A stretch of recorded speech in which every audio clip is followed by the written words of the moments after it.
పేరు పేరున మనస్ఫూర్తిగా అందరికీ నమస్కారాలు, అభినందనలు, శుభాభినందనలు.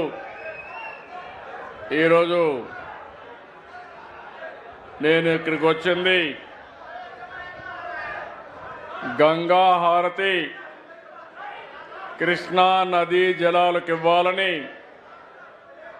అదే మరిగా ఈరోజు ఈ శుభ కార్యక్రమంలో మీరు చూస్తే మొట్టమొదటిసారిగా నేను కొంచెం వెనక్కి వెళ్ళండి మా, మీరు కూడా పోలీసు వెనక్కి వెళ్ళిపోండి, మీరంతా వెనక్కి వచ్చేయండి, వెనకాల కనపడాలి, పక్క వచ్చేయండి మీరు, బ్యాక్ ప్లీజ్ క్లియర్. ఎందుకంటే టైం తక్కువ ఉంది, మళ్ళీ వాతావరణం మారుతూ ఉంది. మళ్ళీ వాతావరణం మారితే నేను హెలికాప్టర్లో పోలేము, రేపు కూడా కేబినెట్ మీటింగ్ ఇవన్నీ ఉన్నాయి కాబట్టి అన్యదా భావించొద్దని మిమ్మల్ని అందరినీ కోరుతున్నా. మరొక్కసారి అందరికీ నమస్కారం. ఈరోజు నా జీవితంలో చాలా సంతోషకరమైన రోజు మనందరికి కూడా. జూలై నెలలోనే నిండిన శ్రీశైలం ప్రాజెక్టును చూస్తే గుండె నిండుగా ఉంది, ఆనందంగా ఉంది, ఆహ్లాదకరంగా ఉంది. నీటి విలువ తెలిసిన వాడిని, అందుకే జలహారతి ఇచ్చి స్వయంగా భవిష్యత్తులో కూడా నీటి కొరత లేకుండా ఉండాలని ఈరోజు నేను జలహారతి ఇచ్చాను.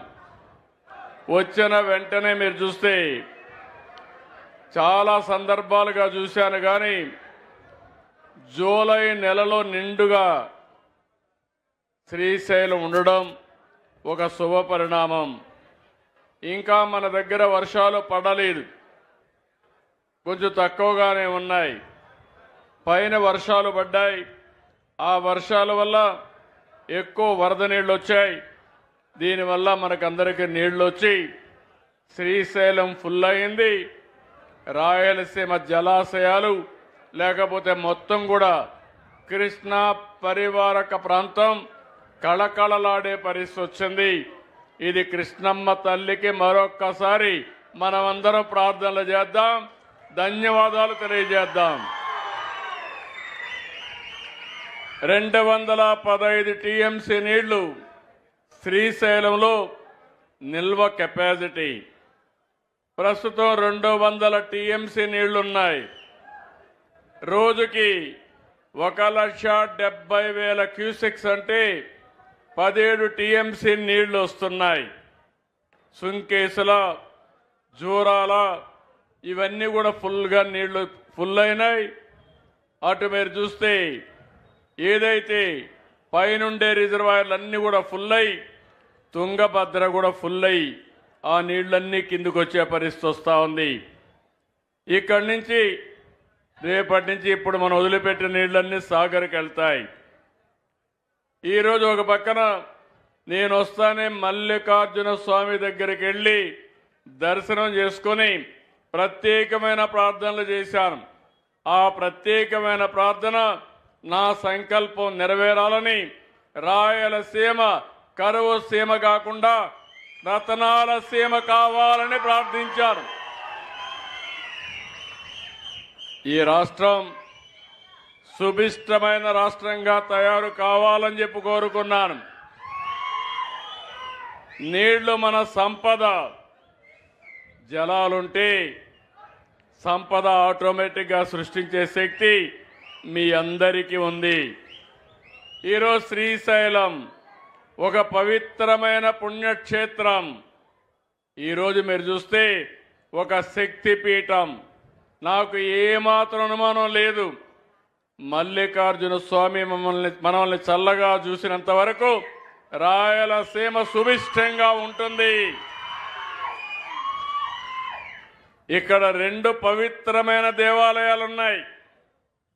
ఒకటి శ్రీశైలం అనంగానే శ్రీశైలం మల్లికార్జున స్వామి దేవాలయం, మల్లికార్జున స్వామి. రెండో దేవాలయం శ్రీశైలం రిజర్వాయర్. ఈ విషయం మీరు గుర్తుపెట్టుకోవాలి. దేవుణ్ణి ఎంత పవిత్రంగా మనం ప్రార్థన చేస్తామో అదే పవిత్రతతో శ్రీశైలం నుంచి వచ్చే నీళ్లను కానీ మనం పూజ చేయగలిగితే ఈ రైతుల కష్టాలు తీరుతాయి, మీకు సమస్యలే ఉండవని చెప్పి కూడా నేను మీకు తెలియజేస్తున్నా. మన పూర్వీకులు మనకిచ్చింది సనాతన దేవాలయాలు, ఇప్పుడు మనం కట్టుకునేది ఆధునిక దేవాలయాలు. ఈ విషయం మీరు గుర్తుపెట్టుకోవాలి. మసీదులు ఉండొచ్చు, చర్చిలు ఉండొచ్చు, దేవాలయాలు ఉండొచ్చు, కానీ అందరికీ అవసరమైంది ఆధునిక దేవాలయాలు. ఆ దేవాలయాలే రిజర్వాయర్లు, జలాశయాలని చెప్పి మీ అందరికీ విజ్ఞప్తి చేస్తున్నా. మీరు ఒక్కసారి గతాన్ని కూడా గుర్తుపెట్టుకోవాలి. రాయలసీమలో అందరూ ఒకే మాట అన్నారు, రాయలసీమ ఎవ్వరూ కాపాడలేరు, ఇది రాళ్ల సీమగా మారిపోతుందని అందరం కూడా ఆశొదులుకున్నాం. కానీ సంకల్పం ఉంటే ఏదైనా చేయగలుగుతామని ఆలోచించిన వ్యక్తి సీమ గతిని, స్థితిని, భవిష్యత్తును మార్చేదానికి రూపకల్పన చేసిన నాయకుడు ఎన్టీ రామారావు గారు. ఆ తర్వాత నేను కూడా ఒకటే చెప్పాను, నేను మీకు అండగా ఉంటా. రాయలసీమ రాళ్లసీమ కాదు, రాయలసీమ రత్నాల సీమగా చేసే బాధ్యత నాదని నేను చెప్పి ఆ ఉక్కు సంకల్పంతో ముందుకు పోతున్నాం. ఈరోజు మీరు ఒక్కసారి చూస్తే నీళ్లు ఇస్తే రైతులు ఇక్కడ బంగారం పండిస్తారు. మనది వ్యవసాయ ఆధార రాష్ట్రం. సాగు బాగుండాలంటే నీళ్లుండాలి. అందుకే సాగునీటి ప్రాజెక్టులకు ఎక్కువ ప్రాధాన్యత ఇచ్చాం. 14-19 68,000 కోట్ల రూపాయలు ఆధునిక దేవాలయాలకి, సాగునీరు జలాశయాలకు ఖర్చు పెట్టిన పార్టీ తెలుగుదేశం పార్టీ. ఒక్క రాయలసీమలో 12,500 కోట్ల రూపాయలు ఖర్చు పెట్టాం. కానీ దురదృష్టం, 5 ఏళ్ళు ఒక పార్టీ వచ్చింది, పేరు కూడా చెప్పను. ఆ పార్టీ వచ్చి నారాయలసీమని 2,000 కోట్లు ఖర్చు పెట్టారు. ఈ 2,000 కోట్ల రూపాయలు జీతాలకు కూడా ఇచ్చే పరిస్థితి లేదు. మళ్ళీ నేను వచ్చాం, ఎన్డీఏ వచ్చింది. ఈ సంవత్సరం ఒకే ఒక ప్రాజెక్టు హంద్రీ నీవా 3,850 కోట్ల రూపాయలు ఖర్చు పెట్టి 4 టీఎంసీ నీళ్లు తీసుకుపోయే విధంగా కార్యాచరణ ప్రణాళిక తయారు చేసింది ఎన్డీఏ ప్రభుత్వం. నేను మీ అందరికీ ఒకటి హామీ ఇస్తున్నా, 11వ తారీఖున పంపులు ప్రారంభిస్తాం. 15వ తారీఖు జీడిపల్లికి నీళ్లు తీసుకుపోయే బాధ్యత ఈ ప్రభుత్వానిది. మీరందరూ గుర్తుపెట్టుకోవాలి, సాగునీటి విషయంలో సీమలో పేటెంట్ ఏదైనా ఉందంటే అది ఎన్డీఏది, తెలుగుదేశం పార్టీది. తెలుగు గంగ ఎవరి తమ్ముళ్ళో ప్రారంభించిందని మిమ్మల్ని అడుగుతున్నా. పోతిరెడ్డి పాడు ప్రారంభించింది ఎప్పుడని మిమ్మల్ని అడుగుతున్నా. గాలేరు నగరు ఎవరు ప్రారంభించారని మిమ్మల్ని అడుగుతున్నా. హంద్రీ నీవా ఎప్పుడు వచ్చిందని మిమ్మల్ని అడుగుతున్నా. గండికోట మొదలుకొని అన్ని ప్రాజెక్టులు కడాకు సిద్ధాపురం వరకు నేనే ప్రారంభించా, నేనే నిర్మాణం చేశాం. అందుకే ఈరోజు మీరు ఒక్కసారి చూస్తే నేను ఎప్పుడు కూడా తెలుగు రాష్ట్రాలు బాగుండాలి, అటు తెలంగాణ బాగుండాలి, ఇటు ఆంధ్రప్రదేశ్ బాగుండాలి. నాకు ఇచ్చిన గౌరవం చరిత్రలో తిరిగి ఎవ్వరికి ఇవ్వరు, ఎవరికి దక్కదు. మీరందరూ చూస్తే సమైక్య ఆంధ్రప్రదేశ్లో 10 సంవత్సరాలు ముఖ్యమంత్రి, 10 సంవత్సరాలు ప్రతిపక్ష నాయకుడిని.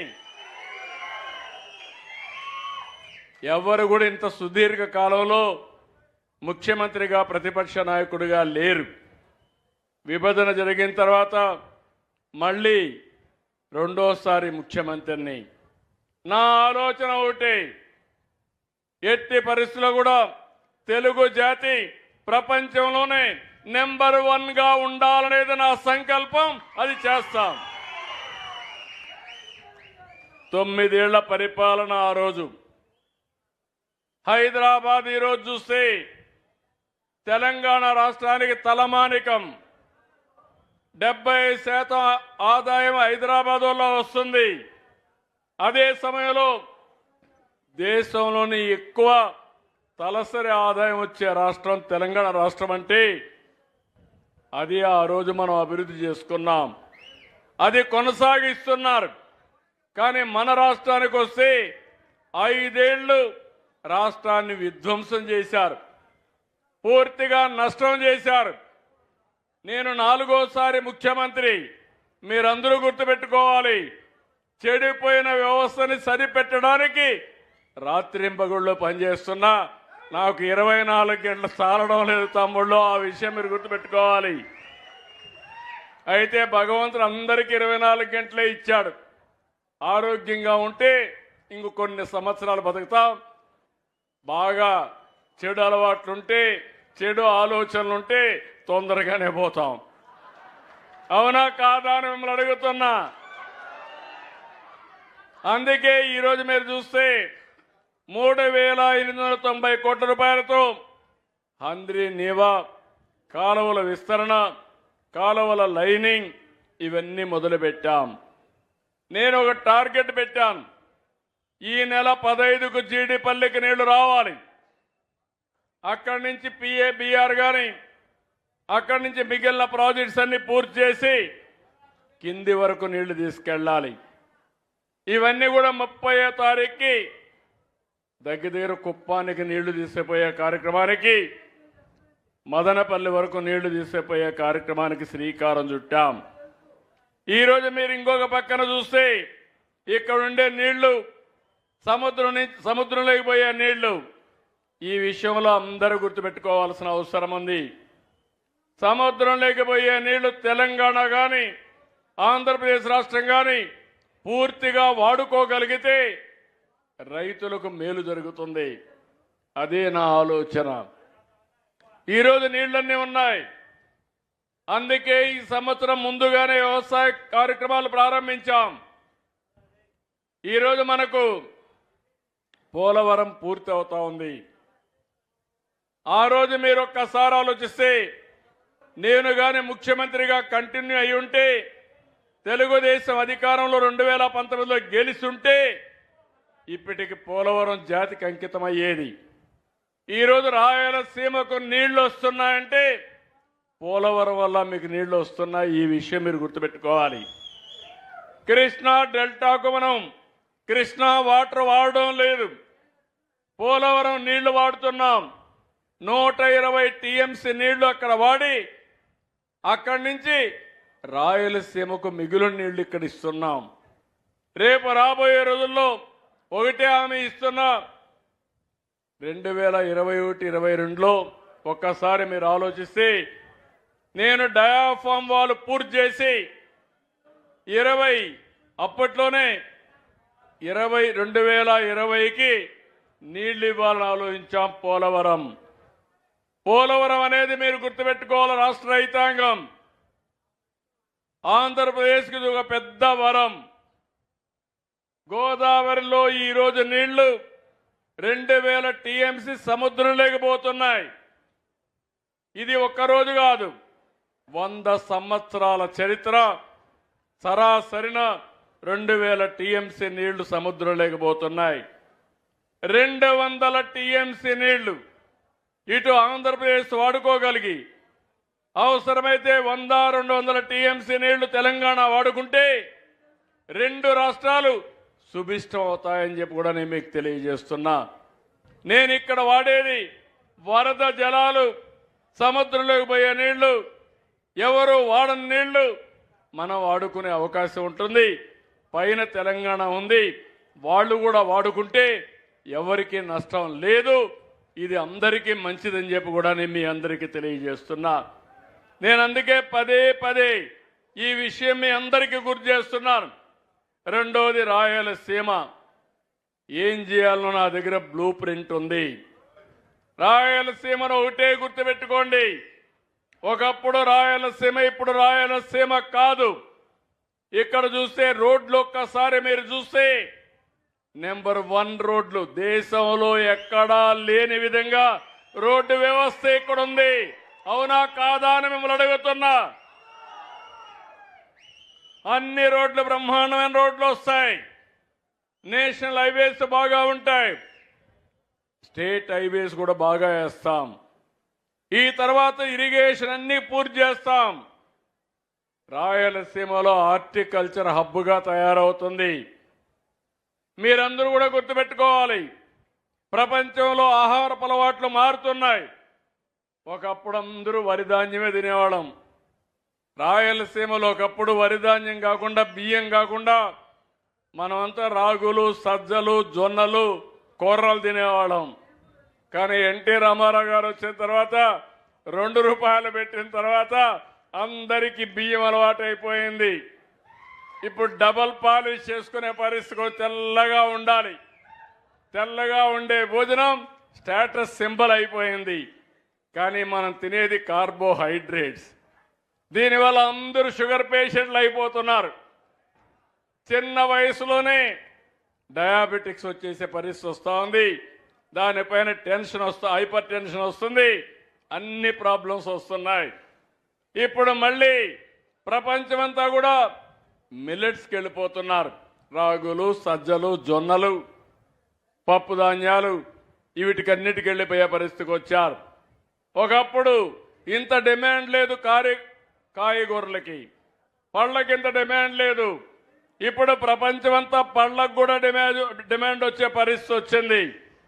కానీ ఆ పండ్లు పండే ఏకైక ప్రాంతం, అనుకూలమైన ప్రాంతం మన రాయలసీమని మరొక్కసారి గుర్తు చేస్తున్నా. దీనికి శ్రీకారం చుట్టింది కూడా నేనే. మైక్రో ఇరిగేషన్ ఇచ్చాను మీ అందరికీ. 90% సబ్సిడీతో డ్రిప్ ఇరిగేషన్ ఇచ్చిన పార్టీ తెలుగుదేశం పార్టీ. చరిత్ర మార్చిన పార్టీ తెలుగుదేశం పార్టీ. ఇప్పుడు కూడా ఎన్డీఏ ప్రభుత్వం మళ్ళీ 90% సబ్సిడీ ఇచ్చాం. మొన్నటి వరకు ఉన్నటువంటి ప్రభుత్వం అది కూడా మైక్రో ఇరిగేషన్ కూడా డ్రిప్ ఇరిగేషన్ తీసేసే పరిస్థితికి వచ్చారు. ఇక్కడ పరిశ్రమలు వస్తాయి. రాయలసీమ స్టీల్ ప్లాంట్ వస్తుంది. కొప్పర్తి, ఓర్వకల్ ఇండస్ట్రియల్ పార్క్స్ వస్తాయి. లేపాక్షి పెద్ద ఎత్తున ఇండస్ట్రియల్ హబ్గా తయారవుతుంది. ఇక్కడ భగవంతుడు మనకు ఎండలు ఇచ్చాడు, సోలార్ కరెంట్ వస్తుంది. భగవంతుడు మనకు గాలి ఇచ్చాడు, మరం ఇల్లులు పెట్టుకునే అవకాశం వచ్చింది. మనకు నీళ్లున్నాయి, ఎత్తున నీళ్లుంటే ఆ నీళ్లు కిందికి వదిలిపెడితే పంప్డ్ ఎనర్జీ అంటే హైడల్ ఎనర్జీ ఎట్లయితే శ్రీశైలంలో వస్తుందో ఎక్కడికక్కడ నీళ్లు కిందికి మళ్ళా ఆ నీళ్లు తీసుకుని కరెంట్ ఉత్పత్తి చేసుకునే అవకాశం ఉంది. నేనే ఇక్కడ రివర్సబుల్ పంప్స్ ఉన్నాయి శ్రీశైలంలో 97లో పెట్టా.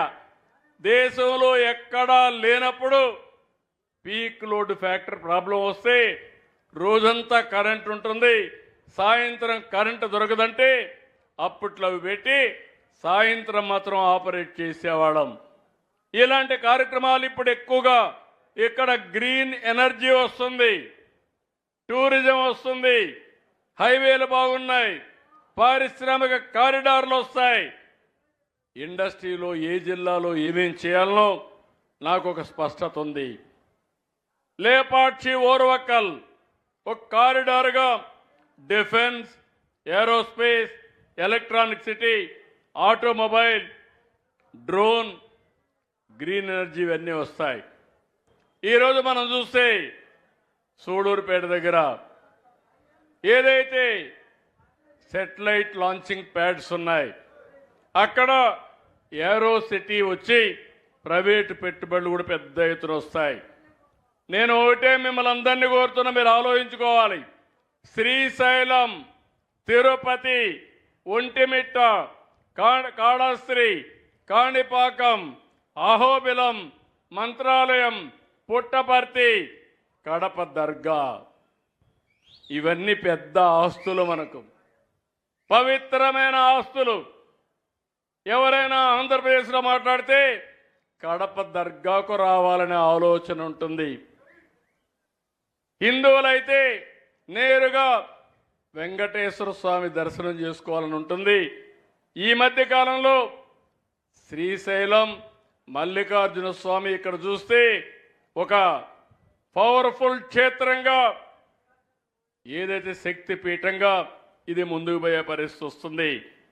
అదే సమయంలో మీరు గుర్తుపెట్టుకోండి, ఈ రాయలసీమలో ఆధునిక దేవాలయాలు, ఆ దేవాలయాలు మీరు చూస్తే రిజర్వాయర్లన్నీ మీరు చూసినప్పుడు శ్రీశైలం ఇక్కడే ఉంది, పక్కనే జీడిపల్లి ఉంది, బిఆర్ ఉంది, మిడ్ పెన్నార్ ఉంది, చాగల్లు, సిబిఆర్, పైడిపాళెం, వంశీకొండ, గండికోట, ఔక్, గోరకల్లు, బ్రహ్మసాగర్, భైరవాని తిప్ప, అప్పర్ పెన్నార్, గొల్లపల్లి, మారాల, చెర్లోపల్లి, శ్రీనివాసపురం, అడవిపల్లి, అదే మరి మైలవరం, సర్వారాయ్ సాగర్, మల్లెమడుగు, బాలాసాగర్, కందలేరు, సోమశిల, పిచ్చాటూరులో కూడా ఒక రిజర్వాయర్ చూస్తే ఇవన్నీ కూడా ఆధునిక దేవాలయాలు ఉన్నాయి. నేను అన్ని రిజర్వాయర్లు ఒక దేవాలయంగా భావిస్తున్నా. రేపటి నుంచి మిమ్మల్ని అందరినీ గుర్తుపెట్టుకోండి. దేవుడికి పూజ చేస్తాం, మన కోరిక తీర్చమని, మన వల్ల చల్లగా చూడమని. అదే సమయంలో రిజర్వాయర్కు పూజ చేసి మీ భూతల్లిని చల్లగా చూసి మీ జీవితాలకి సంపద ఇచ్చేది ఈ జలాశయాలనే విషయం మీరు గుర్తుపెట్టుకోవాలి.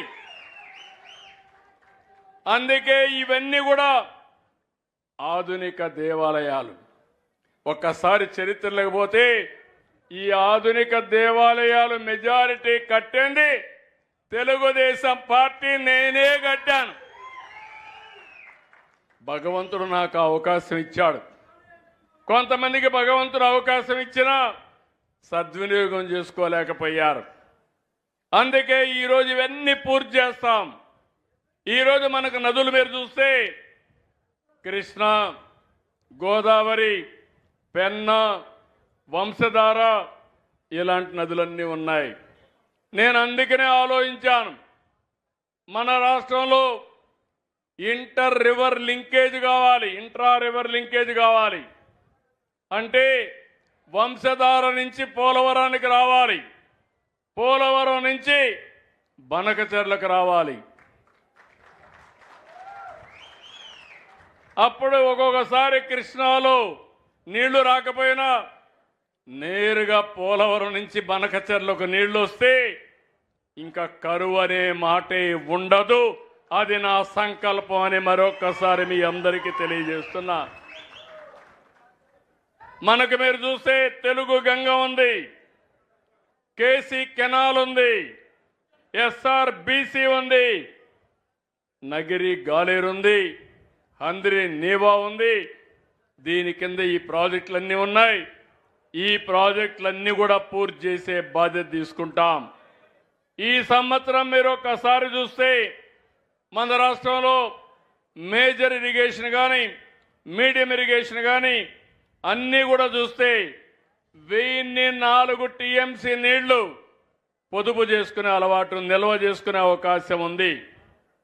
కానీ ఈరోజు దగ్గర 554 టీఎంసీ నీళ్లున్నాయి. అంటే 55% నీళ్లున్నాయి. అదే సమయంలో రేపు రాబోయే రోజుల్లో 450 టీఎంసీ నీళ్లు వస్తే అన్ని జలాశయాలు కళకళలాడుతాయి.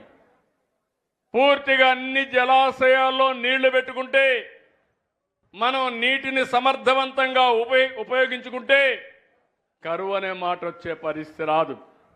పోయినసారి ఈ పనే చేశాం. మన పంటలకు నీళ్లు ఇచ్చాం. అదే సమయంలో నేను చాలాసార్లు చెప్పాను, ఆహారపు అలవాట్లు మారాయి, మారుతున్నాయి. ఈ సందర్భంలో మనం కూడా ఆలోచించాల్సింది, మన ఆదాయం పెరగాలంటే మెట్ట పైర్లు వేయాలి. అవసరమైతే వరి కొంతవరకు వేసుకుంటాం, హార్టికల్చర్కి వెళ్ళాలి. అప్పుడే ఇవన్నీ కూడా మనకు ఇబ్బందులు లేకుండా ఉంటాయి. ఎప్పటికప్పుడు ప్లానింగ్ కూడా తయారు చేస్తాం. మీరందరూ చూశారు, నేను ఇప్పటికే సంక్షేమ కార్యక్రమాలన్నిటికీ కూడా నేను ఏ మాట అయితే చెప్పానో, సూపర్ 6 అని చెప్పానో అవన్నీ ఇస్తాను కూడా. కష్టపడతా, సంపద సృష్టిస్తానని చెప్పాం, అభివృద్ధి చేస్తామని చెప్పాం, ఆదాయాన్ని పెంచుతామని చెప్పి వచ్చిన ఆదాయం, సంక్షేమం, అభివృద్ధి రెండు కళ్ళుగా ముందుకు తీసుకుపోతామని ఆ రోజు చెప్పాను. అదే చేస్తున్నా. ఇప్పటికే మీరు చూస్తున్నారు, దేశంలో ఎక్కడా ఇవ్వని విధంగా 4,000 రూపాయలు పింఛను. వేరే పార్టీకి మన పార్టీకి వ్యత్యాసం చూడాలి. 5 ఏళ్ళు తీసుకున్నారు 2,000 నుంచి 3,000 చేయాలంటే. నేను 200 రూపాయల నుంచి 2,000 చేశాను 5 ఏళ్లలో. ఆ విషయం మీరు గుర్తుపెట్టుకోవాలి. ఇప్పుడు వస్తానే 3,000 నుంచి 4,000 చేసి పెంచింది కూడా ఏప్రిల్ నుంచి. బకాయిలు కూడా మీకు చెల్లించిన party Telugu Desam party, NDA party. నేనే ఆ రోజు దివ్యాంగులకి ఫిజికల్ హ్యాండిక్యాప్డ్ ఉంటే 500 నుంచి 3,000 చేసా. 6 రెట్లు పెంచా. మళ్ళీ ఎవరూ పెంచలా. మళ్ళీ నేను వస్తానే దాన్ని 6,000 చేశానంటే 12 రెట్లు పెంచిన పార్టీ తెలుగుదేశం పార్టీ. 200 నుంచి ఈరోజు మనం ఎట్లా పెంచి అక్కడ కూడా పెంచాం.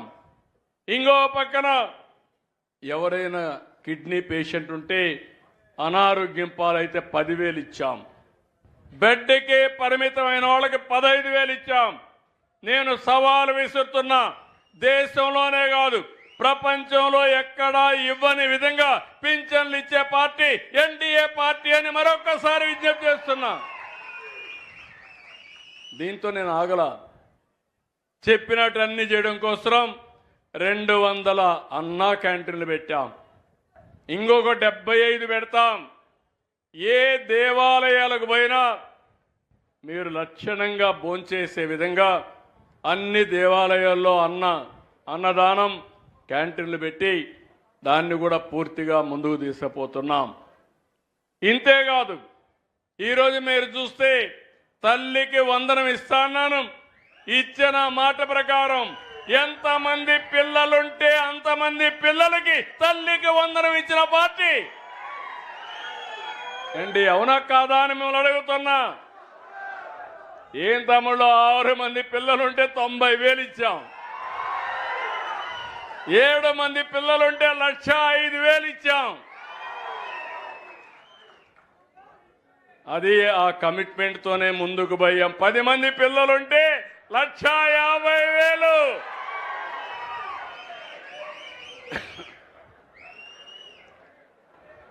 ఎందుకంటే నేను జనాభాను కూడా పెంచాలనుకుంటున్నాను, మీ భారం కూడా తగ్గించాలనుకున్నాను. అందుకే భవిష్యత్తులో కూడా హామీ ఇస్తున్నా, మీరు ఎక్కువ మంది పిల్లలు కానీ ఇచ్చేస్తే మీ కష్టంలో భాగం పంచుకోవడానికి ప్రభుత్వం సిద్ధంగా ఉంది. ప్రభుత్వ విధానాలే మారుస్తాను. అదే మారుగా మా రైతుకి ఒకటే హామీ ఇస్తున్నా, ఏదైతే చెప్పిన ప్రకారం ఏదైతే అన్నదాత సుఖీభవ కింద కేంద్రం ఇచ్చే దాంతో సమానంగా ఎప్పటికప్పుడు మీ అకౌంట్లో డబ్బులు వేసే బాధ్యత నాదని మీ అందరికీ విజ్ఞప్తి చేస్తున్నా. జూలైలోనే మీ అకౌంట్లో డబ్బులు వేస్తాం. ఇంకో పక్క మా ఆడబిడ్డలకు శుభవార్త. జిల్లాలో ఎక్కడ తిరగాలన్నా ఆగస్టు 15 తర్వాత ఫ్రీ బస్. ₹1 కూడా అవసరం లేదు. ఇవన్నీ కూడా చేసి ఎక్కడికక్కడ సంపద పెంచుతూ ముందుకు పోవాలనుకుంటున్నాం. అందుకే కొత్తగా మీరు చూస్తే ఇంకా అనేక విధాలు తీసుకొచ్చాం. అయితే ఇక్కడ నేను మిమ్మల్ని అందరినీ కోరేది, సంక్షేమం పూర్తిగా ఇవ్వాలంటే, మీరు కూడా బాగా ఆనందంగా ఉండాలంటే అన్ని విధాలా మనం ఆలోచించాల్సింది ఈ నీటి సంపద అనేది మనం పెంచుకోవాల్సిన అవసరం ఉంది. నేను కొత్త విధానం తీసుకొచ్చాను. సాగునీటి సంఘాలు నేనే తీసుకొచ్చాను. డాక్రా సంఘాలు నేనే పెట్టాను. విద్యా కమిటీలు నేనే తీసుకొచ్చాను. దానికి కారణం ఎవరైతే స్టేక్ హోల్డర్స్ ఉన్నారో వాళ్ళకి పెత్తనం ఇవ్వాలని మీ అందరికీ తీసుకొచ్చాం. 6047 సాగునీటి సంఘాలున్నాయి. 267 డిస్ట్రిబ్యూషన్ కమిటీలు ఉన్నాయి. 58 ప్రాజెక్టు కమిటీలు ఉన్నాయి. వీరందరితో ఒక వారం 10 రోజుల్లో అమరావతిలో ఒక పెద్ద మీటింగ్ పెట్టి మీరేం చేయాలో మీకు వివరిస్తూ పూర్తి అధికారాలు నిధులు ఇచ్చే బాధ్యత ఈ ప్రభుత్వానిదని మరొకసారి హామీ ఇస్తున్నారు.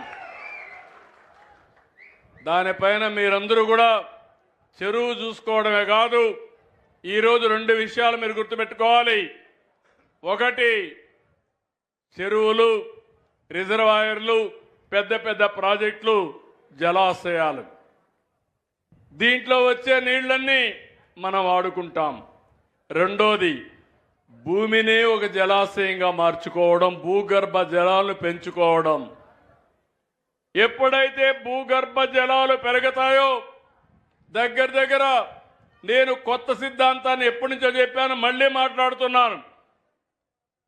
ఎప్పుడైతే వర్షాకాలం అయిన తర్వాత 3 మీటర్ల కంటే పైన నీటి మట్టం ఉండకూడదు, 3 మీటర్లే ఉండాలి. మళ్ళీ మనం నీళ్లు వాడుకున్న తర్వాత వర్షాకాలం కంటే ముందు 8 మీటర్ల కంటే తక్కువ ఉండాలి. అంటే 5 మీటర్లే మీరు వాడుకోవాలి. ఈరోజు 40 మీటర్లు ఎక్కడికక్కడికి వెళ్ళిపోయి 1000 అడుగులకు నీళ్లు వెళ్ళిపోయినాయి.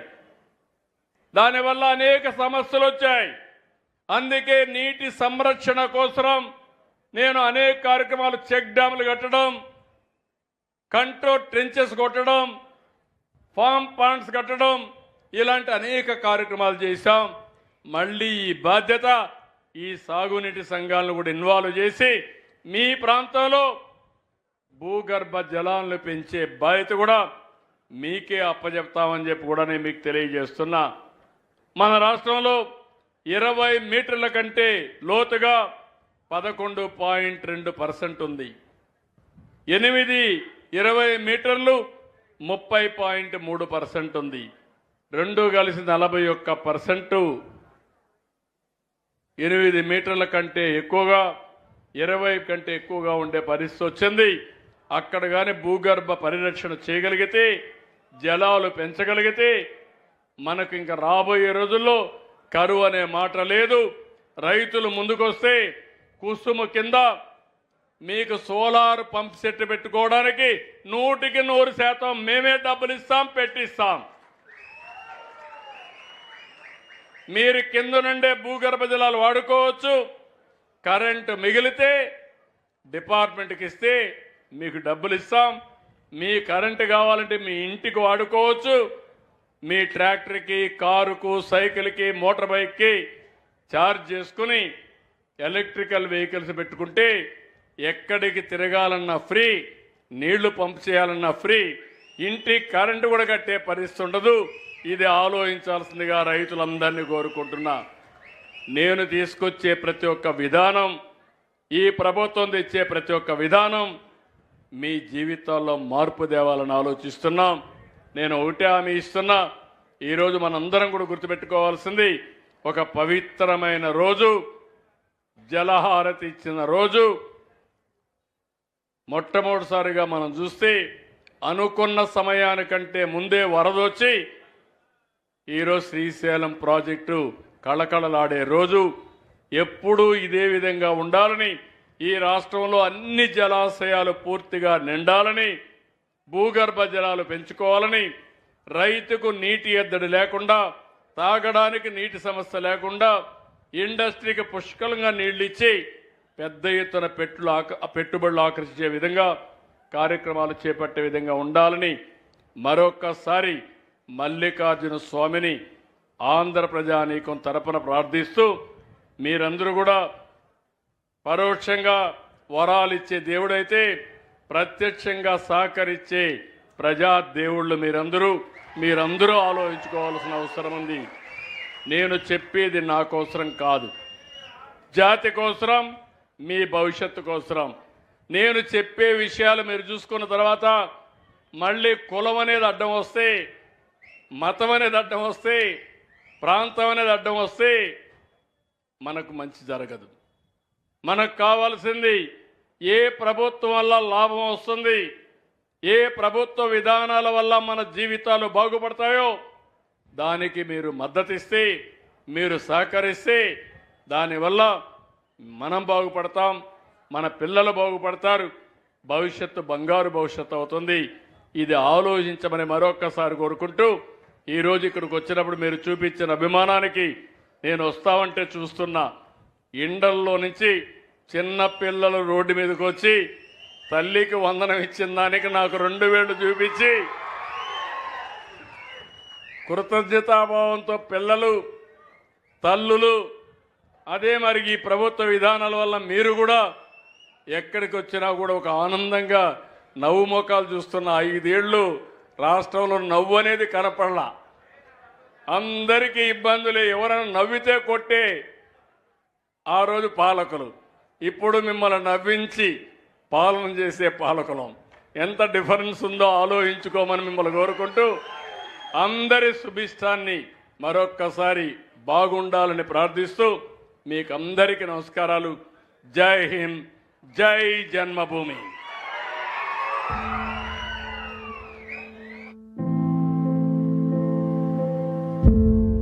దయచేసి అందరూ కూడా కూర్చోవాలి. చంద్రుడు